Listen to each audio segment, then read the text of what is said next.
महात्मा गांधींच्या स्मरणार्थ होत आहे महात्मा गांधी व्याख्यान आहे।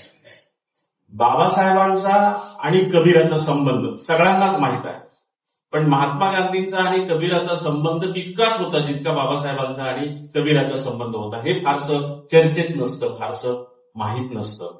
कारण बाबासाहेबांना कबीर वडिलांकडून आला परंपरेमध्ये, तसा महात्मा गांधींना कबीर आईकडून परंपरेमध्ये आलेला होता। त्यांच्या आई परंपरेनं कबीरपंथी होत्या महात्मा गांधींच्या, त्याच्यामुळे लहानपणापासून महात्मा गांधींना कबीराचा प्रभाव त्यांच्या मनावर त्यांच्या आईकडून पडलेला होता। महात्मा गांधींच्यावर नुसता प्रभाव पडलेला नव्हता, तर त्यांच्या विचारात आणि त्यांच्या आचारात कबीर किती मुरलेला होता त्याची कितीतरी उदाहरणं आपल्याला सांगता येतील। महात्मा गांधींनी हरिजन हा जो शब्द वापरला, हा शब्द खास करून कबीरानं कवितेमध्ये लोकप्रिय केलेला शब्द आहे। महात्मा गांधींनी राम शब्द ज्या अर्थानं आणि ज्या सशक्त कारणासाठी वापरला, तो मला वाटतं त्यांनी कबीराकडून घेतलेला असावा। कबीराचा राम आणि महात्मा गांधींचा राम एकच आहे, इतर रामांमध्ये फरक आहे, पण कबीराचा राम आणि महात्मा गांधींचा राम या दोन रामांमध्ये तीळ मात्रही फरक नाही। म्हणजे खऱ्या अर्थानं राम जो कबीराला कळालेला होता तो महात्मा गांधीला कळालेला होता आणि तो त्यांच्या आईकडून समजलेला होता, तो त्यांनी आयुष्यभर आचरणात आणलेला होता। दुसरी गोष्ट म्हणजे कबीर आणि गांधींचा राम एकच आहे। सत्य, अहिंसा आणि श्रमप्रतिष्ठा ह्या ज्या तीन गोष्टी आहेत, ज्या महात्मा गांधींनी आपल्या आयुष्याचा गाभा समजल्या, सत्य, अहिंसा आणि श्रमप्रतिष्ठा या तीन गोष्टी।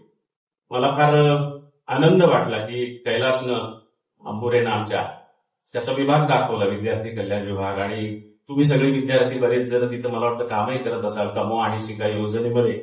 तिथं येऊन तुम्ही कमवत असलेल्या फायली, तुम्ही करत असलेल्या वस्तू दाखवल्या मला, आणि सगळीकडं जे एक शब्द कोरलेला होता श्रमप्रतिष्ठा, तो मला फार महत्वाचा वाटला कैलास, आणि ती देण कबीराची आहे की श्रमाला प्रतिष्ठा। ती साधी साधी कामं करणारी माणसं सुद्धा एवढं मोठं काम करू शकतात, ती श्रमप्रतिष्ठा जी आहे ती श्रमप्रतिष्ठा महात्मा गांधींनी तोच आपल्या आयुष्यामध्ये आदेश मानलेला होता। त्याच्यामुळे महात्मा गांधींनी श्रमप्रतिष्ठेला फार महत्व दिलं, आणि कितीही मोठ्या पदावर गेले महात्मा गांधी तरी स्वतःचा शौचालय स्वतः साफ करण्याचं श्रम जे आहे ते महात्मा गांधी आयुष्यभर करत राहिले। त्यांचा संडास त्यांनी कधीही दुसऱ्या कुणाला धुवू दिला नाही।